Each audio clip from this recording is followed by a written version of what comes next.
Assalamualaikum warahmatullahi wabarakatuh, teman-teman sekalian, dan selamat siang. Baik, di sini kami dari kelompok 2 dan kelompok 3 akan mempresentasikan hasil diskusi kami terkait analisis produk supervisi pendidikan dengan ada 5 poin. Di sini ada pembatangan, perkembangan kurikulum, peningkatan instrumen, dan konsolidasi dengan masyarakat. Tanpa membuang waktu kepada pemateri pertama, saya persilakan. Oke teman-teman, di sini saya akan menjelaskan materi mengenai pematangan. Teman-teman, adakah yang tahu apa itu pematangan? Tidak.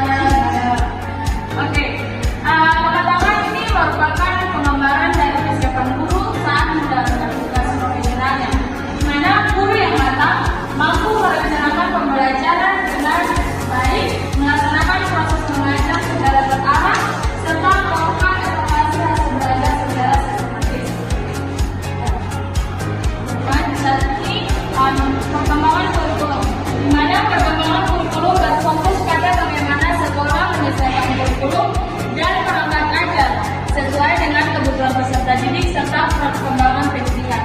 Nah teman-teman, supervisi ini membantu memastikan bahwa materi pembelajaran relevan dengan metode mengajar yang digunakan sesuai dengan standar kompetensi. Teman-teman, guru juga diarahkan untuk melakukan inovasi dalam proses belajar seperti penggunaan modal pembelajaran aktif, pemanfaatan media pembelajaran, hingga integrasi teknologi. Dengan supervisi yang baik, kurikulum bukan sekedar materi, tetapi benar-benar diterapkan dalam proses pembelajaran secara. Ya baik teman-teman, mungkin itu saja penjelasan dari materi pertama, dan saya memberi kesempatan kepada pemateri kedua kepada saudari Yul. Silakan. Baik teman-teman, di sini saya akan menjelaskan tentang peningkatan instrumen supervisi. Jadi, supervisi yang digunakan untuk menilai proses pembelajaran, meningkatkan instrumen dilakukan agar penilaian lebih objektif, sistematis, dan sesuai dengan kebutuhan. Instrumen yang baik harus mudah dipahami dan digunakan oleh pengawas atau kepala sekolah. Data yang diperoleh dari instrumen ini sangat penting untuk mengetahui kelemahan dan kekuatan proses pembelajaran, sehingga rekomendasi perbaikan dapat diberikan secara sistematis. Ya, materi selanjutnya tentang konsolidasi dengan masyarakat. Konsolidasi dengan masyarakat merupakan upaya sekolah untuk membangun kerjasama dengan orang tua dan lingkungan sekitar. Supervisi memastikan bahwa komunikasi sekolah masyarakat berjalan dengan baik melalui komite sekolah, sosialisasi program, dan pertemuan rutin.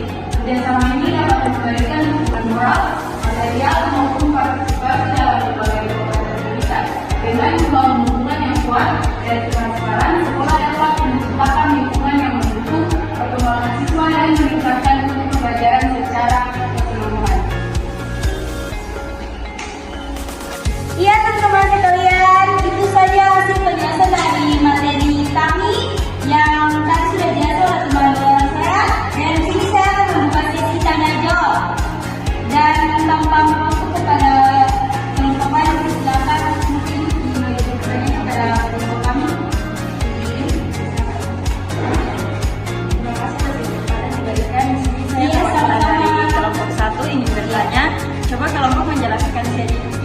pengembangan kematangan dan pengembangan kesiapan guru. Iya, terima kasih atas pertanyaan Ibu kepada kelompok kami dari perwakilan kelompok 1. Apakah ada pertanyaan lain dari kelompok lain? Dipersilakan. Iya, terima kasih. Baik, terima kasih atas kesempatan yang kalian berikan. Sini pertanyaan saya, aspek-aspek apa saja yang ada dalam penyusunan RPP? Terima kasih. Iya, terima kasih atas pertanyaan itu kepada kelompok perwakilan kepada kelompok kami. Iya, kami akan menjawab pertanyaan dari saudara Sarpa kepada materi pertama saya lihat. Oke, jadi pengetahuan dalam menggambarkan kesiapan guru, yaitu yang pertama pengetahuan pengetahuan, yang kedua pengetahuan mengelola emosi, yang ketiga pengetahuan dalam perencanaan, yang keempat pengetahuan dalam pengambilan keputusan, yang kelima pengetahuan etika dan profesionalisme, dan yang keenam pengetahuan tanggung jawab. Nah, jadi pengetahuan dalam menggambarkan kesiapan guru berarti sejauh mana guru mampu mewujudkan pengetahuan yang kuat, emosi yang stabil, perencanaan yang rapi, keputusan yang tepat, etika yang terjaga, serta tanggung jawab yang konsisten. Ya, terima kasih juga jawaban dari kelompok kami. Apakah saudara Sarifah memahami atau menerima? Iya, terima kasih atas pemahaman Anda pada kelompok kami. Ya, teman-teman, kami akan menjawab pertanyaan selanjutnya dari saudara Listen kepada yang akan dijawab oleh materi kedua. Pada materi kedua dipersilakan. Ya, jadi pertanyaannya aspek-aspek apa saja yang ada dalam menyusun RPP? Ada 3. Yang pertama identitas pembelajaran, yang kedua tujuan pembelajaran, dan yang ketiga kompetensi atau kompetensi dasar.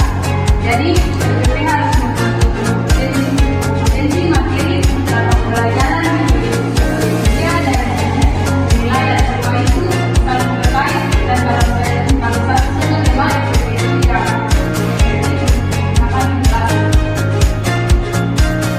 Ya, apakah saudara sudah menerima jawaban dari kelompok kami? Kami dari